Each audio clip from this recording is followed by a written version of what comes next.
గ్రంథం ఫకీర్. రుద్ర రెస్టారెంట్ నుంచి తిరిగి వచ్చాడు. బాబా తాను మామూలుగా అదృశ్యమయ్యే సమయంలో రుద్ర ఎప్పటినుంచో కంప్లీట్ చేయలేని నవల పుచ్చుకున్నాడు చదవటానికి. మధ్య మధ్యలో అరేబియా సముద్రం వైపు చూపు సారిస్తున్నాడు. ఆకాశం నిండు గర్భిణీల మేఘావృతమై ఏ క్షణంలోనైనా పొడమి తల్లిపై వర్షించేలా ఉంది. వరండాలో వేసిన పాత సోఫాలో కూర్చున్నాడు రుద్ర. వర్షం మొదలైంది. బాబా ఎక్కడో సురక్షితంగానే ఉంటాడు అనుకున్నాడు రుద్ర. బాబా అలా గంటలు గంటలు మాయమైపోతుంటాడు. ఆకాశం నల్లగా మారింది. గాలి బలంగా వీసాగింది. రుద్ర సిగరెట్ వెలిగించుకుని చాలాసేపు ప్రకృతిలో ప్రదర్శిస్తున్న ఆ నాటకాన్ని చూస్తూ కూర్చున్నాడు.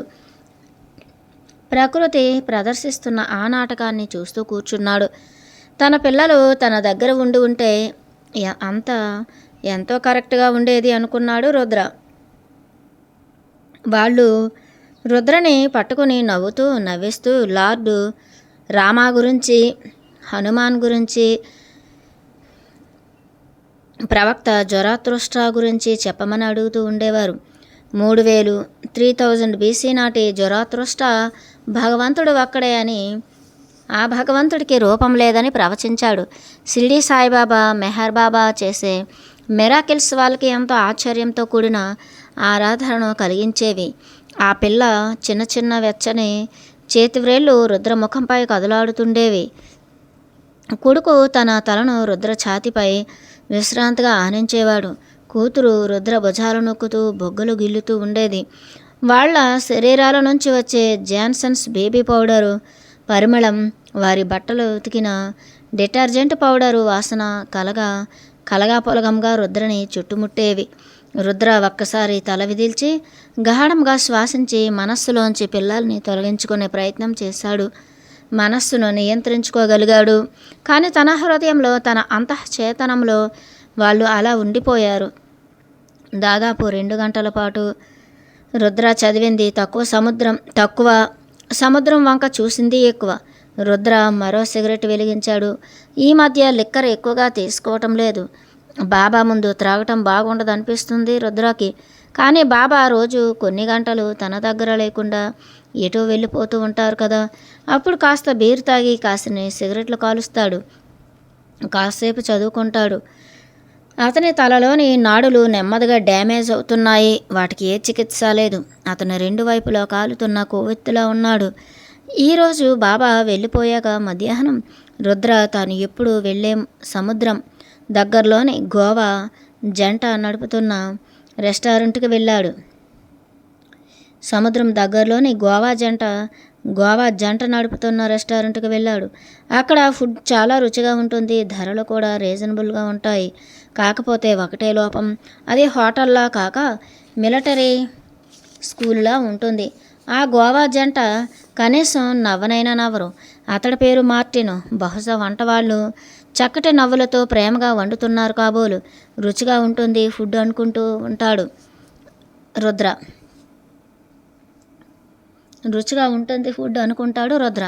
బీరు, గ్రిల్డ్ శాండ్విచ్ ఆర్డర్ చేశాడు రుద్ర. ఇంతలో ఒక వ్యక్తి వచ్చి ఎంతో వినయంగా రుద్ర టేబుల్ని షేర్ చేసుకోవచ్చా అని అడిగాడు. సరే అన్నాడు రుద్ర మనస్సు నిశ్చలంగా తేలికగా ఉంది. ఉదయం నుంచి ఎటువంటి నిరాశ ధోరణులు మనస్సులోకి రాలేదు. పిల్లల గురించి ఆలోచనలు కూడా అంతగా బాధించలేదు. రుద్ర తన ఎదురుగా కూర్చున్న వ్యక్తి కేసి చూశాడు. అతడు ఓ మధ్య వయస్కుడు. ఓ బ్రీఫ్ కేసు, 2 మొబైల్ ఫోన్లు ఉన్నాయి. 2 ఫోన్లు ఆఫ్ చేశాడు అతను. మార్టిన్ దంపతులు ఊసిపోని కబుర్లు మాట్లాడుకుంటుంటే ఒప్పుకోరు. ఆ వ్యక్తి కూడా దూరంగా చూపు సారించి ఉన్నాడు. రుద్రకి ఆ రకమైన చూపులు అలవాటే. అతనికి శాంతి, బలం చేకూరాలని కోరుకున్నాడు రుద్ర మనస్సులో. అతన్ని బాధ పెట్టే విషయం భగవంతుడి దయవల్ల పరిష్కారం అవ్వాలి, లేదా ఆ పరిస్థితులను అతడు తట్టుకునేందుకు కావలసిన బలం, జ్ఞానం అతనికి కావాలి అని కోరుకున్నాడు. ఆ కోరుకోవడం పూర్తయిందో లేదా? చాలా గమ్మత్తుగా రుద్ర అతనితో మాట్లాడటం మొదలుపెట్టాడు. సాధారణంగా రుద్ర ఎవరితోనూ మాట్లాడాడు. కొత్తవారితో అసలే సంభాషణ మొదలుపెట్టాడు. అలాంటిది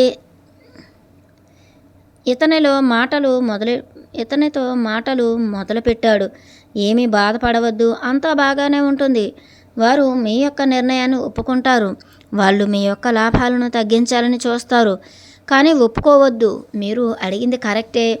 మీకు అప్రూవల్ రాగానే బ్యాంకు కూడా లోన్ పాస్ చేస్తుంది. గుర్తుంచుకోండి, చేసిన తప్పుల్ని మళ్ళీ చేయొద్దు. స్టాక్ మార్కెట్ నుంచి దూరంగా ఉండండి. అలా ఉండకపోతే నువ్వు వీధుల్లో ఉండాల్సి వస్తుంది. మీ కుటుంబాన్ని దయనీయ పరిస్థితుల్లోకి నెట్టిన వాడవవుతావు. మీ కూతురి గురించి ఎలాంటి బెంగ పెట్టుకోవద్దు. ఆమె తన ఆఫీసును తొందరలోనే వదిలేస్తుంది. అలా వదిలేసిన వెంటనే ఆ వ్యక్తితోటి సంబంధం వెంటనే ముగిసిపోతుంది. ఆమె 26వ పుట్టినరోజు పూర్తి కాగానే పెళ్లి చేయండి. మీ యొక్క డీల్ పూర్తి కాగానే మీరు సెటిల్ అయ్యాక మీ లాభాలలోంచి 5% చారిటీకి ఇవ్వండి. గుర్తుంచుకోండి, ప్రతి మీ 100 రూపాయల లాభంలో 5 రూపాయలు బీదవారికి ఇవ్వండి. మీరు ఒకవేళ $5 మిలియన్ లాభం పొందితే అందులో 5% పేదవారికి సహాయం చేయండి. రుద్ర నోటి వెంట ఈ మాటలన్నీ ఎలా వచ్చాయో రుద్రకే తెలియదు. కొన్ని క్షణాలు ఇద్దరూ కూడా అవాక్కయ్యారు. ఎదుట కూర్చున్న బిజినెస్ మ్యాన్ కన్నా రుద్ర ఎక్కువగా అవాక్కయ్యాడు. ఆ బిజినెస్ మ్యాన్ ఇలా అడిగాడు, ఇదంతా మీకు ఎలా తెలుసు? నేను ఓ ప్రపోజల్ పెట్టానని ఎలా తెలిసింది? స్టాక్ మార్కెట్లో అంతా పోగొట్టుకున్నానని మీకెలా తెలుసు? నా కూతురు గురించి మీకు ఎవరు చెప్పారు? ఆమెకు అతని బాస్, అందున ఆమెకి 20 సంవత్సరాలు సీనియర్ అయిన వ్యక్తితో సంబంధం ఉందని ఎలా గ్రహించారు? ప్రశ్నల మీద ప్రశ్నలు గుప్పించాడు ఆ వ్యక్తి. రుద్ర గుటకలు మింగాడు. కాసేపు అతని గుండె అతని కంట్రోల్లో లేకుండా కొట్టుకుంది. తన శ్వాసను ఆశ్చర్యంగా గమనించాడు రుద్ర. ఆశ్చర్యకరంగా, చాలా సహజంగా, లయబద్ధంగా ఉంది అతని శ్వాసక్రియ.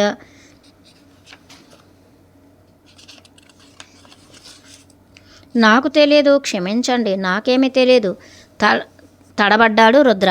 లేదు, మీరు చెప్పిందంతా కరెక్టే. నేను పెట్టిన ప్రపోజల్ అమెరికా నుంచి అప్రూవల్ కావాల్సి ఉంది. అది కనుక పాస్ అయితే నేను సేఫ్గా ఉండి మళ్ళీ నా జీవితాన్ని మొదలు పెట్టగలుగుతాను. ఆ కాంట్రాక్టు కనుక రాకపోతే నా పని అయిపోయినట్లే. నేను నా ఫ్యామిలీ రోడ్డు మీద పడినట్లే. స్టాక్ మార్కెట్లో ఉన్నదంతా పోగొట్టుకున్నాను. బాగా సంపాదించాలి అన్న నా దురాశ నా పతనానికి దారితీసింది. ఇది అప్రూవ్ అయి బ్యాంకు లోను పాస్ చేస్తే నేను మీకు ప్రామిస్ చేస్తున్నాను, 5% పేదవారికి కేటాయిస్తాను అని అడిగాడు ఆ బిజినెస్ మ్యాన్. మీ అమ్మమ్మ గుడ్డి వాళ్లకు సహాయపడేది, రుద్ర చెప్పాడు. My God! బిజినెస్ మ్యాన్ ఆశ్చర్యంతో నోరు తెరిచి లేచి నించుని మళ్ళీ నెమ్మదిగా కుర్చీలో కూలబడ్డాడు. ఇదంతా మీకు ఎలా తెలుసు? మా గ్రాని అమ్మమ్మ గుడ్డి వాళ్ళైన కొందరు స్త్రీలకు వైద్య సాయం అందించి కళ్ళు తెప్పించింది. నేను కూడా అదే చేస్తాను. అవును, ఆమె పేరు మీద ఓ చిన్న ట్రస్ట్ ఏర్పాటు చేసి నేను సంపాదించిన దాంట్లో 5% అందులో పెడతాను ఆగాడు బిజినెస్ మ్యాన్. 5% అందులో పెడతాను ఆగాడు బిజినెస్ మ్యాన్. 5% నీ లాభాల్లో, నీ నిఖర లాభాల్లో అన్నాడు రుద్ర. తప్పకుండా చేస్తాను, మీకు ప్రామిస్ చేస్తున్నాను అన్నాడు ఆ వ్యక్తి. అలా చేయకపోతే నువ్వు రోడ్డు మీదకు రావటమే కాదు, నీకు బాగా దగ్గర వ్యక్తులకు గురుడితనం రావచ్చు ఆగాడు రుద్ర. లేదు, నేను నా మాట నిలబెట్టుకుంటాను. ఇంకా నా కూతురి గురించి ఆమె తన జాబ్ వదిలిపెట్టేలా చూస్తాను. కానీ ఆమె ఒప్పుకోవటం లేదు ఆగాడు బిజినెస్ మ్యాన్. ఆమెను విదేశాలకు నీ పని మీద పంపించు ఆగాడు రుద్ర. కన్నీళ్లు దారగా ప్రవహించసాగాయి బిజినెస్ మ్యాన్కి. రుద్ర అలా ఓ వయస్సు పైబడ్డ వ్యక్తి ఏడవడం, అదీ కాక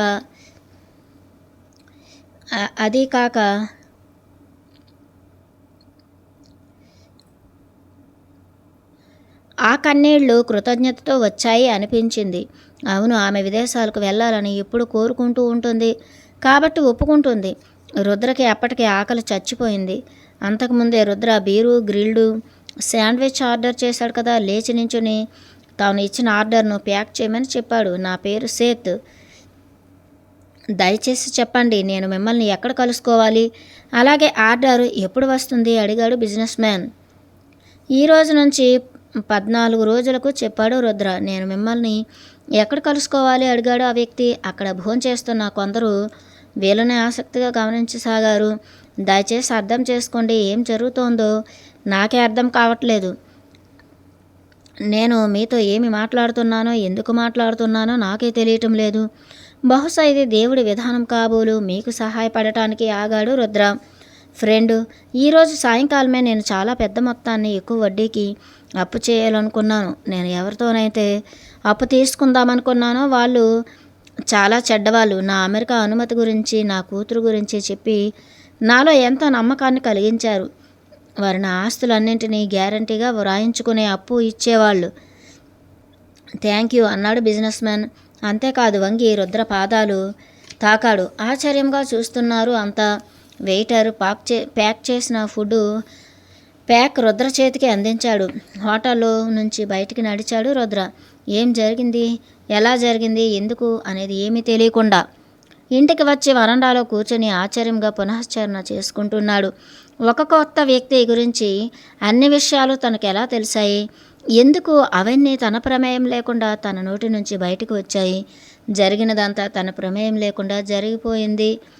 తాను ఇప్పుడు చూస్తున్న సముద్రపు నీటి మీదుగా అస్తమిస్తున్న సూర్యుడు ఎంత సత్యమో జరిగినదంతా అంతే సత్యం. రుద్ర నవ్వుకున్నాడు.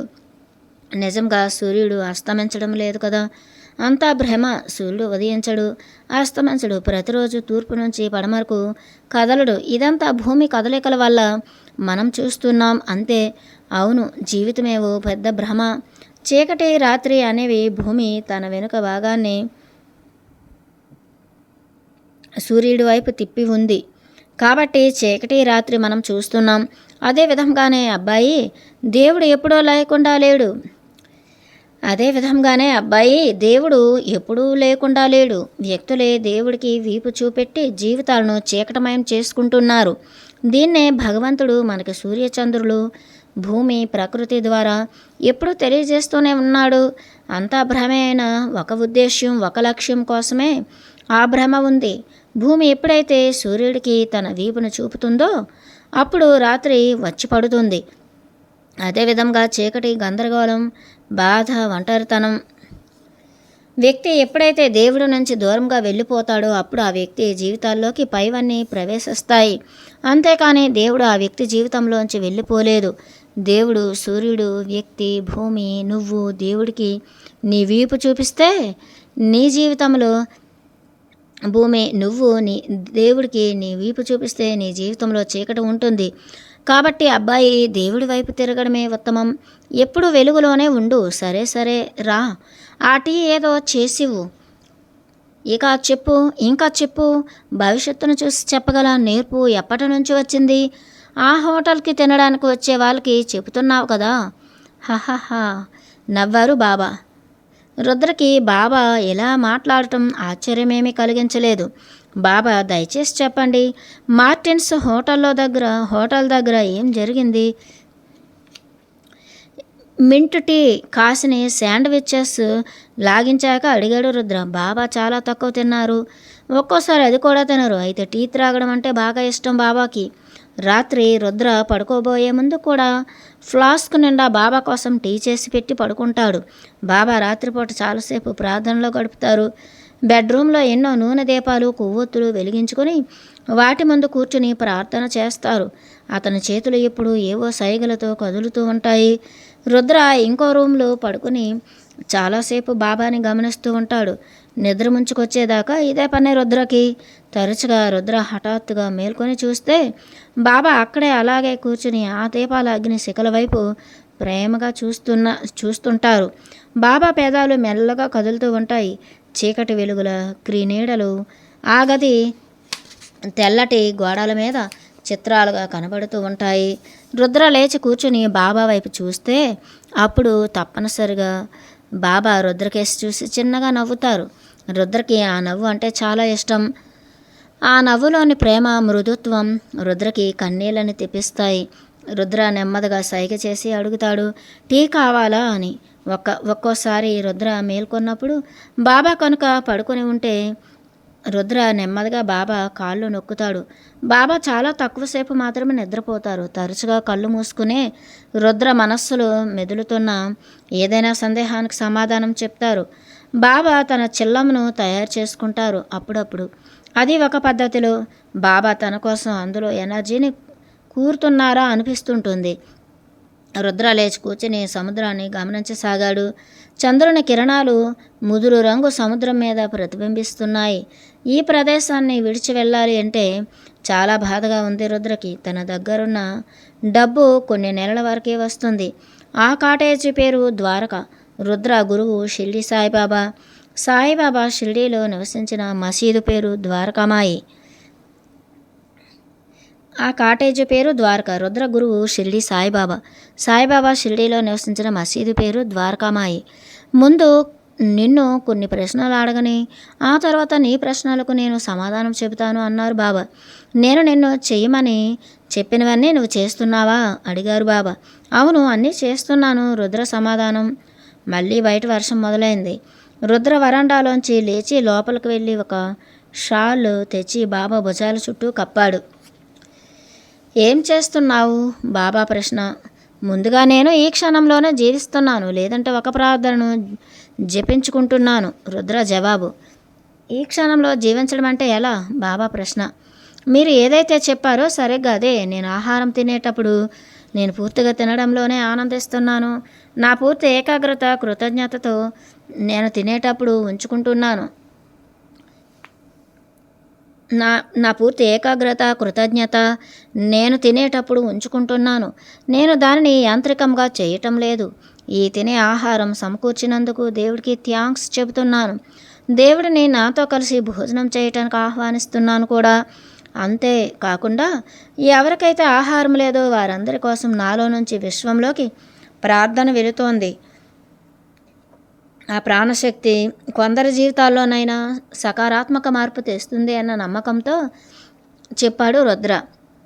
ఎలా అడిగారు బాబా. ఆ ప్రార్థన ఒక ప్రాణశక్తిని తయారు చేసి కొందరినైనా తమ ఆహారాన్ని పేదవాళ్లతో కలిసి పంచుకునేలా ప్రభావితం చేస్తుంది చెప్పాడు రుద్ర. ఉదాహరణకి ఈ ప్రార్థనలు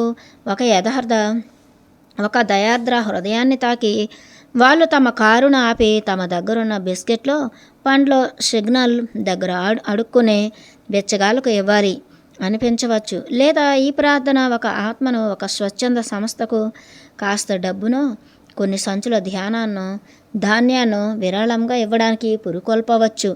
లేదా నా చిన్న ప్రార్థన ఒక పేదవాడి ఆకలి బాధ నుండి తట్టుకోవడానికి శక్తిని ఇవ్వవచ్చు. ఇంకా చెప్పాలి అంటే ఈ ప్రార్థన వల్ల వెలువడిన ప్రకంపనలు ఒక పేదవాడికి నెమ్మదితనాన్ని, తన స్థితిని అంగీకరించే స్థితిని ఇవ్వవచ్చు. ఇవన్నీ కూడా జరుగుతాయి అని నేను ఆహారాన్ని తినేటప్పుడు కోరుకుంటాను. తరచుగా నేను తినేటప్పుడు ఆకలి బాధ తెలియకుండా నేను ఎంతగానో ఆశీర్వదించబడ్డాను కదా అనుకుంటాను. నాకు తెలుసు బాబా, నేను కూడా ఆకలిని బాగా ఎరుగుదును. మీకు తెలుసా, నేను నా కుటుంబానికి ఆహారాన్ని ఇవ్వడానికి నా ఇల్లంతా కొన్ని చిల్లర నాణేల కోసం వెతికిన రోజులు ఉన్నాయి. బహుశా ఇవన్నీ నేను అనుభూతి చెందటానికే ఈ అనుభవాలు పొందానేమో. అందుకే నేను ప్రకంపనలకు ఒక ఛానల్ కాగలిగాను. ఏ పరిస్థితిలోనైనా సరే ఆకలిచే బాధింపబడటం నాకు తెలుసు. నేను ఎప్పుడూ మరిచిపోను. అలాగే షిర్డీ సాయిబాబా కూడా దేవుని పేరు లేదా మాస్టర్ పేరు చెప్పి ఎవరూ ఆకలి బాధకు గురవ్వకుండా చూశారు. వాళ్ళెవరూ తిండికి గుడ్డకు ఎప్పుడు ఇబ్బంది పడలేదు. నా పరిస్థితులు కూడా ఎలా ఉన్నా సరే ఆఖరి నిమిషంలో నాకు ఆహారం ఉండేది. ఆఖరి నిమిషంలో నాకు ఆహారం అందేది. ఆగాడు రుద్ర. నాకు తెలుసు బాబు, నువ్వు కష్టాలలో ఉన్నవారి పట్ల, ఆకలితో ఉన్న వారి పట్ల దయను, సానుభూతిని పెంచుకునేందుకు నువ్వు ఈ బాధలను, కష్టాల్ని, ఆకలిని చూడాల్సి వచ్చింది అని నాకు బాగా తెలుసు. ప్రకృతికి తెలుసు. నీ ఆకలి బాధలను ఒక ఉన్నత లక్ష్యం వైపుకు నువ్వు మళ్లించగలవు అన్న విషయం. నువ్వు పేదవారి కోసం, ఆకలితో ఉన్నవారి కోసం ప్రార్థనలు చేస్తావు. ఆ పవిత్ర కార్యం ఇలా జరుగుతుందని తెలుసు. ప్రకృతి లేదా దేవుడు ఎలాంటి సందర్భాల్లో ఒక ఉన్నత లక్ష్యం కోసమే ఇలాంటి వాటిని అనుమతిస్తూ ఉంటారు. నీకు తెలుసా అబ్బాయి, అత్యున్నతమైన ప్రార్థన ఏమిటంటే జీవితాన్ని జీవించడానికి దాని అనుభవాలు పొందటానికి కావలసిన బలాన్ని, జ్ఞానాన్ని, స్నేహాన్ని, ప్రేమను, దయను, కరుణను ఆనందంగా అనుభవించే శక్తిని ఇవ్వమని, ప్రతిదీ ఒక సకారాత్మక భావనతో స్వీకరించే ఓర్పును ఇవ్వమని దేవుణ్ణి లేదా మాస్టర్ను అడగటమే. నువ్వు వీటిని అడిగితే దేవుడు తప్పకుండా వీటిని ఇస్తాడు. వీటిని తప్ప మరి వీటిని భగవంతుడిని అడగకు. ఆ మిగతావి నీ ఖాతాలో లేకపోవచ్చు. ఉదాహరణకు నువ్వు ఒక కర్మ సంబంధమైన కారణం వల్ల ఓ జబ్బును అనుభవం పొందాలని అనుకుని ఉండవచ్చు. దాన్ని కొన్ని సంవత్సరాల కాలం నీవు అనుభవించవలసి ఉంటుంది. ఆ కాలం అంతా నువ్వు కొన్ని పాఠాలు నేర్చుకోవాలని నిర్ణయించుకుని ఉంటావు. ఆ సమయంలో దేవుడు లేదా మాస్టర్ నువ్వు వాటిని నేర్చేసుకుని ముందుకు వెళ్తావు అని ఆశిస్తారు. ఆపై అలాంటి అనుభవం మళ్ళీ రాదు. అలా కాకుండా జబ్బు పడ్డప్పుడు ఎంతో మంచి డాక్టర్లకు చూపించుకుంటున్నా, మందులు వాడుతున్నా, పౌష్టికాహారం తీసుకుంటున్నా, జబ్బు తగ్గించమని ప్రార్థనలు చేస్తున్నా లాభం లేక జబ్బును అనుభవిస్తూనే ఉండవలసి వస్తే అప్పుడు నువ్వు ఆ స్థితిని అనుభవించు. దానిని తట్టుకునేందుకు కావలసిన బలాన్ని, జ్ఞానాన్ని, ప్రేమను, దయను, ఆ స్థితిని నవ్వుతూ దాటే శక్తిని ఇవ్వమని అడుగు. అప్పుడు నీ ప్రార్థనలు అంగీకరించబడతాయి. ఆ రకంగా నీకు అనారోగ్యంగా ఉన్నా నువ్వు బలంగాను, జ్ఞానంతోనూ, మాస్టర్ దయచేత హుందాగా ఆ ఫేస్ను దాటగలుగుతావు. ఆ అనుభవం నుంచి ఎంతో నేర్చుకుని ఎంతో దయా కరుణ గల మనిషిగా సాటివారి అనారోగ్యాన్ని ఆ జ్ఞానలేమిని, ఆ స్థితిని అర్థం చేసుకోగలుగుతావు. నువ్వు అలాంటి వారికి సాయపడగలుగుతావు. ఆ రకంగా నువ్వు ఆ అనుభవాన్ని ఒక ఉన్నతమైన మంచి కోసం, ఒక గొప్ప ఆధ్యాత్మిక లక్ష్యం కోసం మార్చుకోగలుగుతావు. అప్పుడు నువ్వు నీ పరిస్థితి పట్ల, భగవంతుని పట్ల కోపం కానీ, వ్యతిరేక భావన కానీ లేకుండా ఉండగలుగుతావు. ఆరోగ్యం ఉన్నవారి పట్ల అసూయపడకుండా ఉంటావు. ఇదంతా కూడా నువ్వు భగవంతుని ప్రార్థించావు కాబట్టి జరుగుతుంది. సరైన వాటినే ఇవ్వమని దేవుని అడిగావు కనుక నీకు అవి ఇవ్వబడతాయి. కనుక బలం కోసం, జ్ఞానం కోసం, మైత్రి కోసం, ప్రేమ, దయ కోసం, జీవితాన్ని సకారాత్మక అంగీకారంతో జీవించడం కోసం ప్రార్థించు. అదే గొప్ప ప్రార్థన అవుతుంది. ఇక నీ విషయానికి వస్తే ఆ హోటల్లో జరిగింది నీకు శాంతిని, ఆనందాన్ని కలిగిస్తే అలాగే కానీ ఆగాడు బాబా. అవును, నేను ప్రయత్నిస్తున్నది రుద్ర చెప్పబోయాడు. మంచిది. ఈ రకమైన మమేకం లీనమవ్వటం నువ్వు చేసే ప్రతిదానిలోనూ ఉంటుందా అడిగారు బాబా. అవును బాబా, ఈరోజు నేను మార్టిన్స్ హోటల్ వైపు నడుస్తుంటే ఒక అంబులెన్స్ నన్ను దాటి వెళ్ళిపోయింది.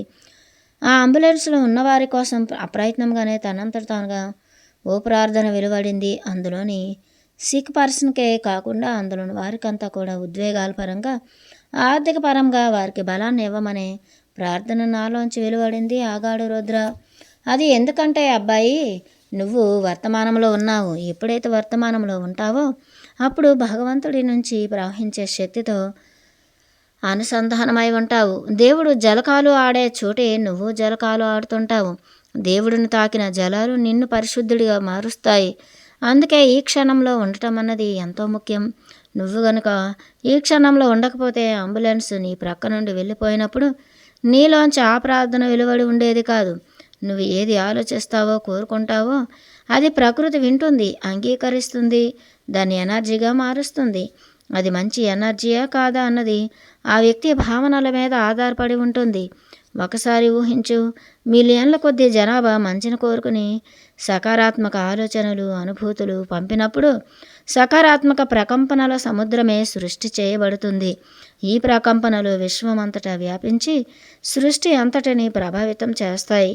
అది ఎలా ఉంటుందంటే, ఒక రూమ్లో నివసిస్తూ ఒకరినొకరు ద్వేషించుకుంటూ, తిట్టుకుంటూ ఉన్న ఒక జంట గదిలోకి నువ్వు ప్రవేశిస్తే నువ్వు చాలా అసౌకర్యంగా, అధైర్యంగా, భయంగా ఫీల్ అవుతావు. ఆ శక్తి నీ ఆలోచనల మీద, నీ మాటల మీద, నీ చర్యల మీద తాత్కాలికంగానైనా ప్రభావాన్ని చూపుతుంది. ఇప్పుడు మరో రూమ్లో జీవిస్తున్న మరో జంట ఒకరినొకరు ప్రేమించుకుంటూ జీవితాన్ని ఆనందంగా జీవిస్తూ ఇతరుల మంచి కోసం ఉన్నత లక్ష్యం కోసం ప్రార్థిస్తూ జీవిస్తున్న జంట ఉన్న గదిలోకి నువ్వు వెళ్ళినప్పుడు ఆటోమేటిక్గానే మంచి అనుభూతిని పొందుతావు, ఆనందాన్ని వెచ్చదనాన్ని పొందుతావు. ఈ సకారాత్మక ఉద్వేగాలు నీలో తాత్కాలికంగానే అయినా మంచిని, దయను, క్షమను, కరుణను కలిగిస్తాయి. ఇప్పుడు ఒకేసారి ఊహించు, ప్రపంచం అంతా దేవుడిని ప్రేమించే వారితోనూ అందరి పట్ల దయతో ఉండేవారితోనూ నిండిపోయిందనుకో. నువ్వు ఊహించగలవా? వారి నుండి వెలువడే వ్యాపించే ప్రకంపనల ప్రభావం మరింత మంచిని, మరింత సకారాత్మక శక్తులను సృష్టించి ఎక్కువ కాలం అవి ఉండేలా చేస్తాయి. ఇది సత్యం. వర్తమానాన్ని ఆనందించు, నెమ్మదిగా, ప్రశాంతంగా, తేలికైన హృదయంతో జీవించు. అయితే కొన్ని సందర్భాల్లో వర్తమానంలో జీవించడం కష్టంగా ఉంటుంది. అప్పుడేం చేస్తావు అడిగారు బాబా. అలాంటప్పుడు భగవంతుని నామాన్ని లేదా నా గురువును ధ్యానిస్తాను. శివుడు, రాముడు, గణేష్, కృష్ణ, హనుమాన్, మోకాంబిక, కాళిక, జీసస్, మేరీ, జరాతృష్ట, అల్లా, గురునానక్, ముక్తుంస, షిర్డీ సాయిబాబా లేదా మెహర్ బాబా, ఇలా ఎవరినైనా కావచ్చు. ఆ క్షణంలో నాకు ఎవరు గుర్తొస్తే వాళ్ళు. కాబట్టి నేను వర్తమానంలో జీవించలేను అని అనిపించినప్పుడు, నా మనస్సు నరకంగా తయారవుతోంది అని అనిపించినప్పుడు నేను ధ్యానిస్తాను. ఈ ధ్యానాలు నన్ను అనవసర బాధ నుంచి, నకారాత్మక ఆలోచనల నుంచి రక్షిస్తాయి. ఇంతకుముందు నేను వర్తమానంలో జీవించలేక పరిస్థితుల నుండి పారిపోయేవాడిని. కానీ ఇప్పుడు నేను వర్తమానంలో జీవించడాన్ని ఆనందిస్తున్నాను. వర్తమానం క్షణాల వెనుక దాక్కోకుండా వర్తమానంతో పాటే జీవిస్తున్నాను చెప్పాడు రుద్ర. మంత్రాలు, ప్రార్థనలు, ధ్యానం చేయడం వల్ల ఆధ్యాత్మికత అనే అగ్నిలో మరింత ఇంధనం వేసినట్లే. పదే పదే నువ్వు వల్లు వేసే ఆ పవిత్ర పదాలు మరి ధ్యానం ఆధ్యాత్మిక అగ్నిని మరింత ప్రజ్వరిల్లేలా చేస్తాయి. ఈ మంట నీలోని చీకటిని, నకారాత్మకతను పారద్రోలుతుంది. నీ యొక్క గత కర్మలను కాల్చివేస్తుంది. అది నీకు మార్గాన్ని చూపుతుంది. చీకటిని, అజ్ఞానాన్ని నీ నుంచి దూరంగా ఉంచుతుంది. నీ చుట్టూ ఆ వెలుగుల్ని వ్యాపింపచేస్తుంది. నువ్వు జపించే కొద్దీ, ధ్యానించే కొద్దీ విశ్వరహస్యాలు బట్టబయలవుతాయి. ఎందుకంటే వెలుగులో ఏది దాక్కోలేదు కాబట్టి. ఇంకా నువ్వు జపించే కొద్దీ, ధ్యానించే కొద్దీ ఆ అగ్ని నువ్వు ఒకటైపోతారు. నిజానికి ఇది చాలా సింపుల్. వర్తమానంలో జీవిస్తూ నీకు నువ్వు నిజాయితీగా ఉండు. నీ దైవం లేదా నీ మాస్టర్ నామాన్ని చిత్తశుద్ధితో నిజాయితీగా ధ్యానించు. మిగతాది దైవానికి లేదా నీ మాస్టర్కు వదిలిపెట్టు. నీ యొక్క ఉన్నతమైన దానినే ఇవ్వు. నీ యొక్క అత్యున్నతమైన ప్రయత్నాలతో జీవించు. ఏ క్షణానికి ఆ క్షణం నీ యొక్క ఉన్నతమైన దానినే ఇవ్వు. పరమహంస యోగానంద గారు తన ఆత్మకథలో ఆటోబయోగ్రఫీ ఆఫ్ ఏ యోగిలో దేవుడు చాలా సింపుల్, మిగతా అంతా చాలా కాంప్లెక్స్ అన్నారు. అది ఎంతో సత్యం. దేవుడు ప్రేమను, సింప్లిసిటీని, నిజాయితీని తప్ప మరేమి కోరడు. ఇక నువ్వు రిలాక్స్ అవ్వు. రేపు మాట్లాడుకుందాం. వెళ్ళి డిన్నర్ చెయ్యి, బయటకు వెళ్ళి ఎంజాయ్ చెయ్యి జీవితాన్ని అని ముగించారు బాబా. నువ్వు నా జీవితానివి బాబా పలికాడు రుద్ర. నువ్వు నా జీవితానివి బాబా పలికాడు రుద్ర. ఆ యువకుడి రుద్ర కళ్ళల్లో నీళ్లు. బాబా దీర్ఘంగా శ్వాసించి ఏదో ప్రార్థనను పలికాడు.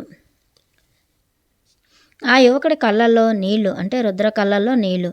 బాబా దీర్ఘంగా శ్వాసించి ఏదో ప్రార్థనను పలికాడు. ఎందుకు నన్ను మీతో రానివ్వరు? మీ గురించి అంతా నేను పట్టించుకుంటాను కదా. మీకోసం టీ చేస్తాను. మీరు అలసిపోతే మీ కాళ్ళు నొక్కుతాను రుద్ర అడిగాడు.